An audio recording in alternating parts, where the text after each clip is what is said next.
Before this story begins, let me warn you, the desert has its own laws. Out here, a single choice can bind two lives forever. When a cowboy saves an Apache widow from a raging grizzly, he believes the danger is over. But by sunrise, he learns her people have a rule older than the frontier itself, a rule that demands he take her as his own. What starts as an act of courage becomes a fate he never saw coming. If you love intense Wild West stories filled with danger, destiny, and impossible decisions, make sure you subscribe, share, and comment. Now let's get started.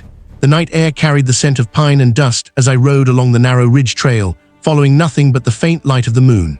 I wasn't searching for trouble, but out here in the frontier, trouble had a way of finding any man who stayed alive long enough. That was when I heard it, raw, desperate, and terrified. A woman's scream, echoing through the valley as if the land itself called for help. I swung my horse toward the sound without a second thought, spurring him harder, feeling the weight of instinct tighten in my chest. Someone out there was fighting for their life. I broke through the brush just in time to catch the blur of a massive grizzly swiping its claws against a fallen log. And behind that log, cornered and trembling yet refusing to back down, was a young Apache widow clutching a broken spear shaft. Her eyes were fierce even in terror, the fire of someone who had already lost too much to surrender now. The bear roared, raising itself on hind legs, towering above her. I didn't wait for it to choose its next victim. My rifle was in my hands before I felt the motion, and the crack of the shot drowned out the forest's silence. The first bullet hit the beast's shoulder, spinning it toward me with a fury that rattled the leaves. It charged, pounding the earth so hard I felt the vibration in my boots. I jumped from my horse, rolled across the dirt, and aimed again, firing shot after shot as the beast closed the distance. The widow watched with wide, stunned eyes, clutching her chest as if each gunshot shook her soul. Finally, the last bullet tore through the bear's skull, and the great creature collapsed just a few feet from crushing me. The forest fell silent, except for my heavy breaths and the woman's trembling sob of relief. She stood shakily, her long dark hair tangled, her clothes torn from the struggle. Blood streaked her arm where the bear had grazed her, but she didn't cry out. She looked me straight in the eyes, proud even in pain. I stepped toward her slowly, my hands open.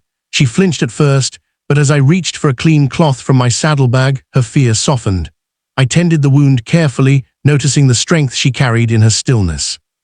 She didn't speak a word of English, but the gratitude in her eyes was louder than any language spoken across the frontier. After I wrapped her arm, she motioned toward the distant hills where the moon cast long shadows. She wanted me to follow. I hesitated only a moment, but something told me she wouldn't survive the night alone. So I mounted my horse and let her walk beside me, getting us deeper into the territory of her people. We didn't speak, but every few minutes she glanced at me with an expression I couldn't read. Respect, maybe. Or something heavier, something bound in ancient customs I didn't yet understand. When we reached the edge of her camp, I stopped a few feet from the first fire. Her people emerged from the shadows silently, their faces stern, their eyes sharp. Spears lowered in my direction as they surrounded me. I raised my hands slowly, unsure if I'd just walked into my own grave. The widow stepped forward quickly, standing between me and the warriors. She spoke fast in her own tongue, her voice cracking with emotion. Whatever she said made the spears halt, and the warriors exchanged uneasy glances. An older man, likely the chief or a respected elder, stepped out from a lodge and studied me with a gaze that pierced deeper than any blade. He gestured for me to dismount. My boots hit the dirt, and the tension tightened around me like a noose. The widow walked closer to the elder, speaking again, her hands trembling as she explained. The old man nodded slowly, then turned to me, his expression unreadable. He placed his hand on her shoulder, and then pointed at me with a gravity that made my stomach twist. Before I could understand what was happening, the warriors moved around us, forming a circle. Drums began to thrum from somewhere behind the lodges, low and rhythmic. The widow's breathing quickened, and she lowered her head, not in fear, but in acceptance. I stood frozen, realizing something was happening that I wasn't prepared for. Two young men stepped forward and placed a woven blanket at my feet, and the elder spoke in a slow, firm voice, his English rough but clear enough to chill my blood. "You saved her life, now you must take her." I blinked, thinking I must have misheard. Take her? What did that mean? But the elder continued, explaining that their law was older than any treaty, older than any border drawn by white men. When a man saved the life of a woman with no husband, The spirits bound their fates together. It wasn't a request. It wasn't a negotiation. It was a demand carved into their ancestral beliefs. The widow looked at me again, her eyes filled with both fear and hope. She hadn't asked for this any more than I had, but her people had spoken. I swallowed hard, my heartbeat thundering in my ears. I tried to explain I didn't come seeking anything. I didn't want payment or reward, I just wanted to help. But the elder shook his head slowly, as if I were a child who didn't understand the rules of a world deeper and older than my own. The warriors stepped closer, their expressions stern, giving me no room to deny, no path to escape without dishonor or worse. The air felt heavy, charged, as if the spirits themselves waited for my answer. I looked at the widow again, really looked at her. She wasn't begging, but she wasn't refusing either. It was as if she stood on the edge of a future she'd never expected, waiting to see if I'd reject her publicly, a humiliation worse than death in some tribes. The silence stretched long and deep, pressing on my chest until I could barely breathe. Every instinct told me to walk away, to fight my way out if I had to. But something in her eyes held me still, a grief so deep and a courage so steady it unsettled me. And that was when the drums fell silent. The elder lifted his staff, and every warrior froze.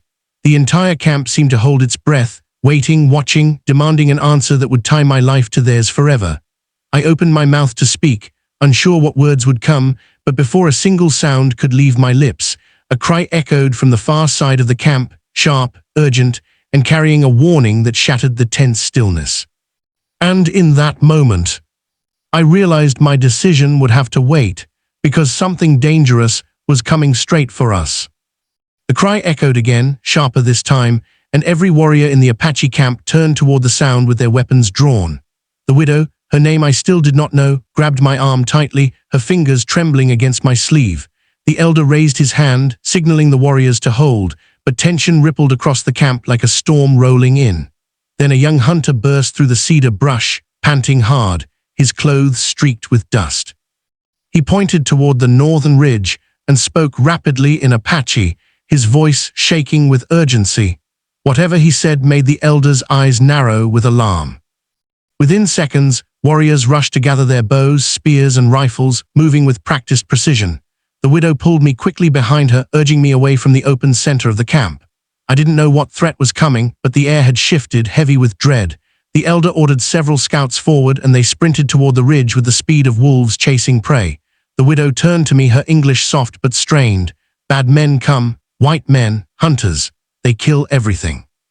Her voice broke slightly as she added, "They kill our people too." I understood immediately. I had heard of bands of outlaw hunters, men who roamed the frontier killing anything for sport or profit.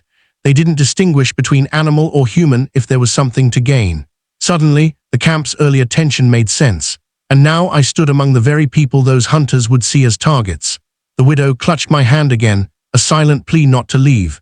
I squeezed her hand back gently, feeling the weight of responsibility settle deeper in my chest.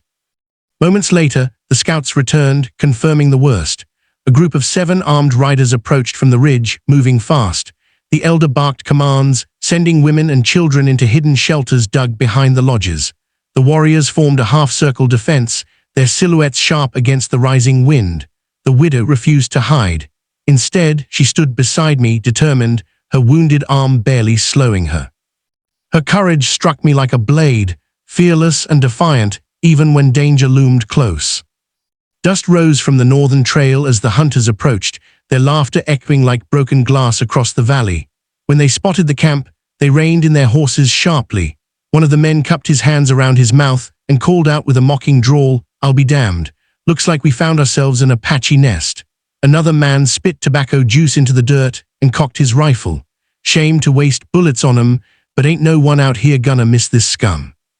Anger surged through me. I stepped forward before I even realized it, gripping my revolver with a steadying breath. These weren't just hunters, they were murderers. The elder glanced at me but said nothing, as if giving me space to decide where I stood. The men laughed when they saw me. One pointed at me and sneered, "Hey look boys, they got themselves a pet cowboy. You here for fun, or you actually think you can stop us?" I didn't answer. Words meant nothing to men like them. The tension snapped like a whip. One of the hunters raised his rifle at a warrior, and the elder shouted a command that shook the air. The valley exploded with motion. Arrows flew like streaks of fire, striking the dirt around the hunters. A gunshot cracked, then another. War cries filled the sky, fierce and echoing, as the Apache warriors surged forward with unwavering fury. I fired my revolver at the nearest hunter, grazing his shoulder and knocking him sideways off his horse. Another man charged toward me on horseback, firing wildly. I dove behind a fallen log, reloaded and shot again, hitting his weapon hand. His gun clattered to the ground as he fell with a loud, painful cry. The chaos intensified. The widow shouted at me, pointing toward a hunter who had flanked us from the right. I spun and fired instinctively, dropping him before he could aim at her.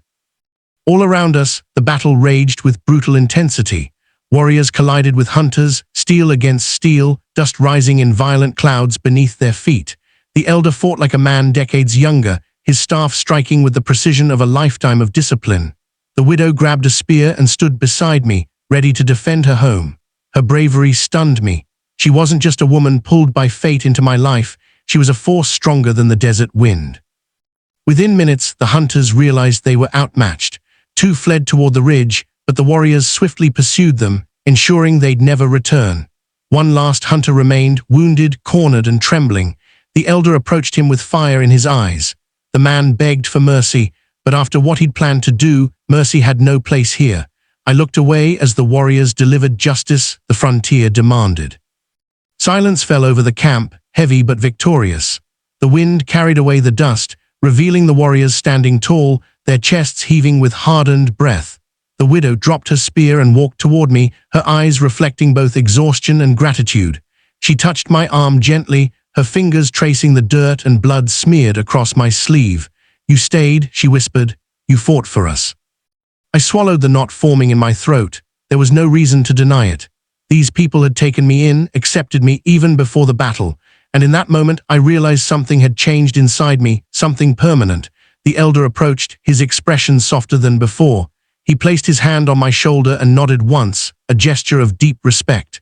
"You stand as one of us now," he said. "You have chosen her, and she has chosen you." The widow stepped closer, her eyes searching mine, as if asking one last silent question. I answered by taking her hand gently in my own. Her fingers tightened around mine, warm and steady. She smiled softly, and a quiet peace washed over her features, something I had not seen in her since the moment we met. The camp around us buzzed with relief and renewed life as families emerged from hiding, embracing their loved ones. Later, as the sun dipped behind the far ridge, casting long golden shadows across the earth, the widow and I stood near the fire. She leaned her head against my shoulder, her voice a whisper carried on the evening breeze. "Spirits brought you to me. You saved my life twice. Now we walk one path." I wrapped my arm gently around her, feeling the truth settle deep into my bones. Whatever road lay ahead, I was no longer riding it alone. As the fire crackled and the desert stars flickered awake, I knew I had found something I never expected in these wild lands: purpose, belonging, and a woman whose strength could tame even the harshest frontier. And together, we stood ready for whatever the West dared to bring next.